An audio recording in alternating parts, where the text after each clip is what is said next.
Shalom, selamat pagi sahabat Delima yang terkasih di dalam Yesus Kristus. Sebelum kita pada hari ini melakukan segala aktivitas kita, mari terlebih dahulu sejenak kita mendengarkan firman Tuhan. Kita berdoa.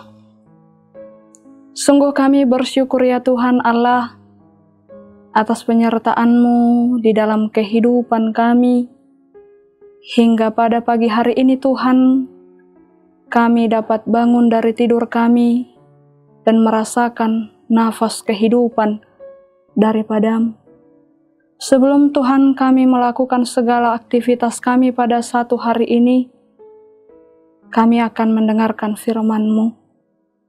Berikan hikmat dan kebijaksanaan di dalam hati dan pikiran kami Tuhan, agar kami dapat mengerti dan memahami firman-Mu, dan firman-Mu menjadi bekal di dalam kehidupan kami. Di dalam Yesus Kristus kami berdoa. Amin.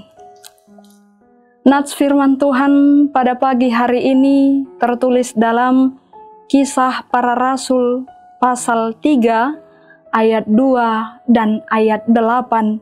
Demikian bunyinya. Di situ ada seorang laki-laki yang lumpuh sejak lahirnya, sehingga ia harus diusung.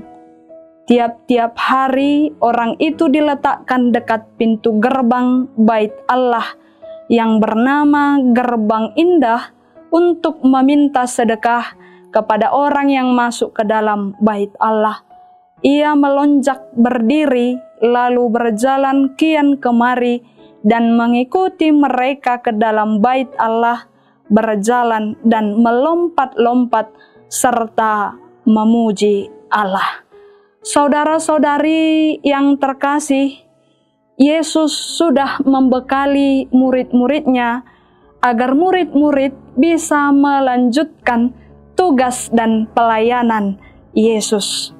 Melalui Petrus, kuasa dan mujizat Tuhan nyata di dalam kehidupan seorang laki-laki yang lumpuh sejak lahirnya. Keadaan lumpuh tentu membuat seseorang sulit untuk beraktivitas, terlebih lagi bekerja untuk memenuhi kebutuhan sehari-hari. Keterbatasan fisik seorang laki-laki di dalam nats ini untuk memenuhi kebutuhan sehari-hari, dia hanya bisa duduk, menghabiskan waktu dengan meminta-minta di salah satu gerbang bait Allah bernama Gerbang Indah. Dan untuk sampai di Gerbang Indah, dia membutuhkan bantuan orang lain, dan dia harus diusung setiap harinya. Kehidupan seorang laki-laki lumpuh di dalam nats ini, saudara-saudari yang terkasih, begitu memprihatinkan. Karena ia hanya bisa duduk menghabiskan waktu dan menantikan orang yang lewat, yang masuk ke dalam bait Allah, dan yang menantikan orang yang memiliki rasa belas kasihan agar memberikan kepadanya sedekah. Tuhan menggerakkan hati Petrus ketika Petrus dan Yohanes naik ke bait Allah dan hendak masuk ke dalam bait Allah. Laki-laki yang lumpuh itu meminta sedekah kepada Petrus dan Yohanes. Dengan tatapan yang penuh harapan, ia mengharapkan Petrus dan Yohanes memberikan sesuatu kepada laki-laki itu. Tetapi saudara-saudari yang terkasih, Petrus berkata bahwa ia tidak memiliki emas dan juga perak yang dapat ia berikan kepadanya. Petrus hanya dapat memberikan. Petrus hanya bisa menyembuhkannya sebagaimana yang telah dibekali Yesus kepada Petrus, ia menyembuhkannya demi nama Yesus orang Nazaret.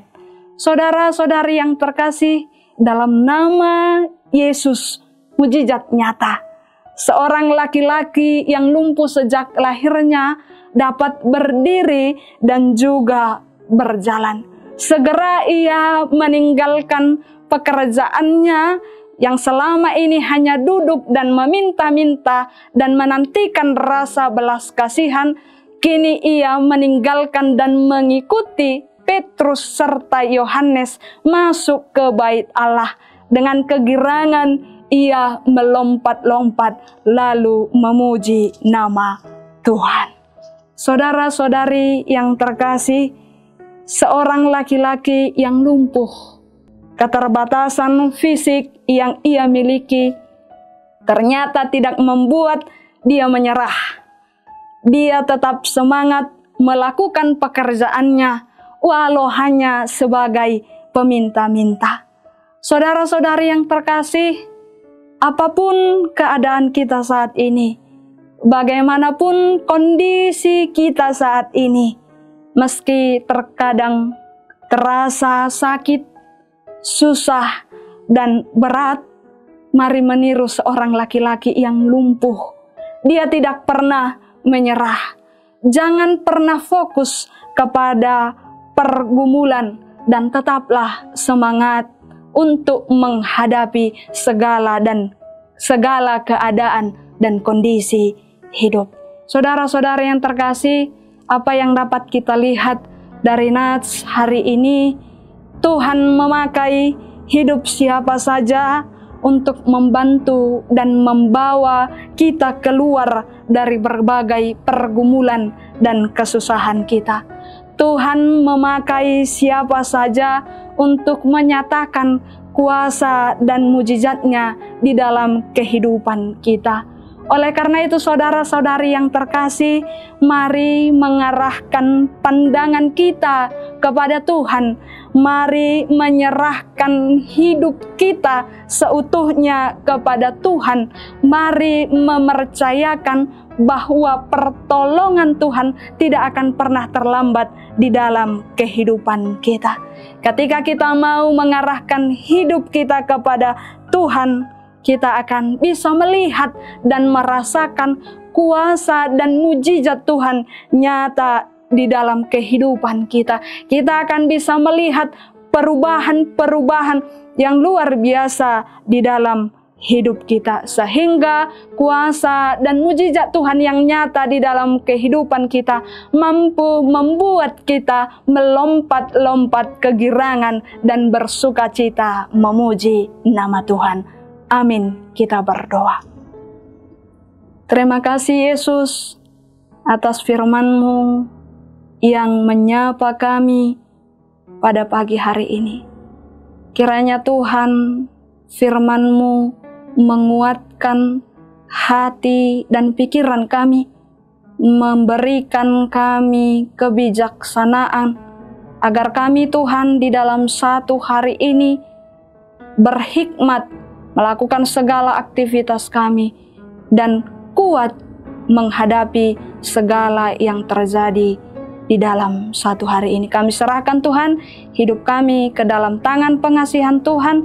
Di dalam Yesus Kristus kami berdoa. Amin.